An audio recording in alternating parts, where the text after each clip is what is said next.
بسم اللہ الرحمن الرحیم جی، آغاز رب کریم کے ببرکت نام سے جو ہر چیز پہ قادر ہے۔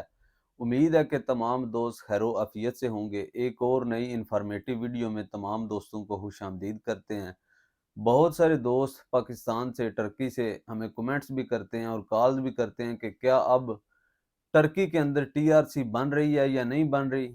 اس کے بعد دوسرا ان کا کویسچن یہ ہوتا ہے، کیا ٹرکی وزٹ ویزے پہ جا کر کام کیا جا سکتا ہے یا نہیں کیا جا سکتا، اور ٹرکی کے 2024 کے اندر حالات کیسے چل رہے ہیں۔ ان سب ٹاپکس کے اوپر ڈیٹیل کے ساتھ بات کریں گے آج۔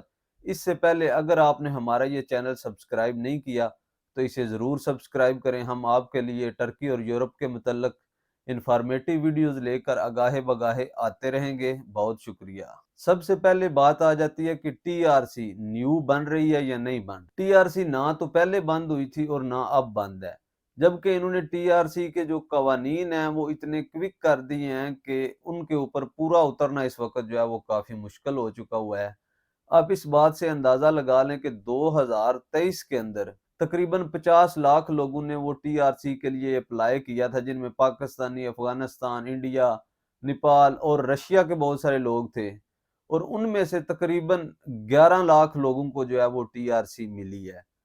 اس کے بعد بات کریں اگر ری نیو کی، تو بہت سارے لوگ جو ہیں وہ ری نیو کے لیے بھی اپلائی کرتے ہیں جو یہاں پہ پہلے سے مقیم ہیں، تو ان میں سے زیادہ تر لوگ ایسے ہیں جنہوں نے سال کے لیے اپلائی کی ہے، اور ان کو جو وہ ٹی آر سی ہے وہ تقریباً 3 مہینے کی، 6 مہینے کی، 9 مہینے کی ملی ہے۔ بہت کم ایسے لوگ ہیں جنہوں نے سال کے لیے اپلائی کیا اور انہیں سال کی ہی ٹی آر سی مل گئی ہے۔ دوسرے نمبر پہ ری نیو جو لوگ کروا رہے ہیں ان کو ایجنٹ حضرات بڑے پیسے لے رہے ہیں، 18 سے 20 ہزار لیرہ تک بھی لوگ جو ہے وہ دے رہے ہیں۔ ویسے جو اتنی اوریجنل جو فیس ہے وہ اتنی زیادہ نہیں ہے، لیکن ہاؤس کنٹریکٹ اور دوسری چیزوں کی مد میں 18 سے 20 ہزار لیرہ جو ہے وہ ایجنٹ ان سے لے لیتے ہیں۔ اس کے بعد بات آ گئی کہ ٹرکی کے اندر جو ہے وہ کام وزٹ ویزے پر آ کر کیا جا سکتا ہے یا نہیں کیا جا سکتا۔ ٹرکی کے اندر وزٹ ویزے پر آ کر کام نہ تو پہلے الاؤ تھا نہ اب الاؤ ہے۔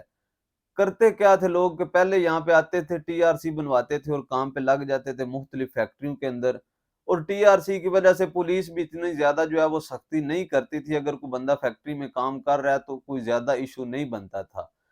لیکن ابھی کنڈیشن یہ ہے کہ پہلی بات تو یہ کہ ٹی آر سی بن نہیں رہی ہے، مطلب لوگوں کی نہیں بنتی ہیں، ہم ان کے جو رولز اینڈ لا ہیں ان کو ہی نہیں فالو کر پاتے، تو اس صورت میں ٹی آر سی نہیں بنتی۔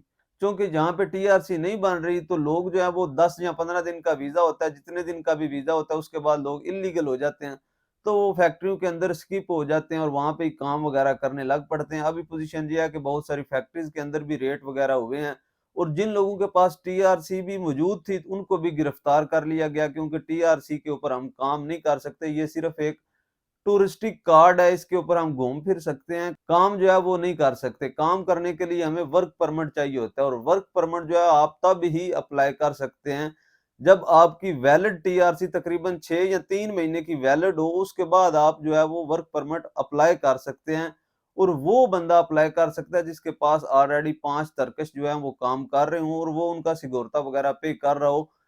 قصہ مختصر یہ کہ یہ جو ہے نا ورک پرمٹ یہ کسی ٹیکنیکل سکل والے کام میں پاسیبل ہے، نارمل جو ہے لیبر والے کام میں پاسیبل نہیں ہے۔ اس کے بعد بات آ گئی کہ ٹرکی کے حالات کیسے چل رہے ہیں۔ ٹرکی کے حالات بڑے بہترین ہیں، خوبصورت ہیں۔ 17,000 لیرہ جو ہے وہ سیلری چل رہی ہے۔ بے شک ڈالر کی قیمت جو ہے وہ بڑھی ہے، لیکن عسکری اجرت میں بھی بے جا اضافہ کیا گیا۔ 17,000 لیرہ جو ہے وہ عسکری اجرت ہے۔ اگر پچھلے 2-3 سالوں کا اندازہ لگایا جائے تو ابھی جو ہے وہ اجرت زیادہ ہے، ڈالر اور یورو کا اگر ہم کمپیریزن کریں تو پچھلے سالوں کی نسبت اب جو ہے وہ تنخواہ زیادہ ہے۔ اس کے بعد بات یہ ہے کہ یہاں پہ سختی جو ہے وہ کافی زیادہ ہو گئی ہوئی ہے، انلیگل بندے کے لیے یہاں پہ سرو کرنا جو ہے وہ بہت زیادہ مشکل ہو چکا ہوا ہے۔ تو میری تمام بھائیوں سے گزارش یہ ہے کہ جو یہ سوچ رہے ہیں کہ ہم وزٹ ویزا پر جا کر وہاں پہ کسی کام لگ جائیں گے یا فیکٹری میں سکپ ہو جائیں گے، تو ایسا ہرگز بھی نہ سوچیں، کیونکہ اب یہاں پہ وہ پہلے والے معاملات نہیں رہے ہیں۔ یہاں پہ سختی بہت زیادہ ہے۔ پہلے تو ہوتا تھا نا کہ آپ کو صرف وہ پاسپورٹ وغیرہ چیک کر کے چھوڑ دیتے تھے، لیکن ابھی پوزیشن یہ ہے کہ وہ آپ کے ڈاکومنٹس جو ہیں وہ چیک کرتے ہیں، اگر آپ کا ڈیٹا جو ہے انہیں وہ کلیئر نہیں ہو رہا، شو نہیں ہو رہا، تو آپ کو وہاں سے ہی گاڑی میں بٹھا لیتے ہیں، اور یہاں پہ مختلف نقطے بنے ہوئے ہیں گوچ ادارے کے، وہاں پہ جا کر جو کمپیوٹر میں ان کا سسٹم ہے وہاں پہ آپ کا ڈیٹا وغیرہ چیک کرتے ہیں، اگر نکل آئے تو ٹھیک ہے، اگر نہ نکلے تو وہاں سے ہی گاڑی میں بٹھا لیتے ہیں، بڑی بس لگی ہوتی ہے اور کیمپ میں لے جاتے ہیں اور وہاں سے ڈیپورٹ کر دیتے ہیں۔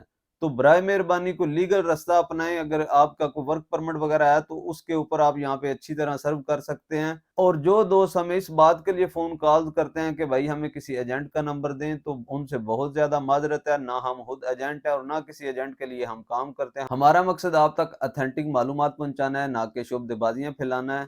بہت شکریہ۔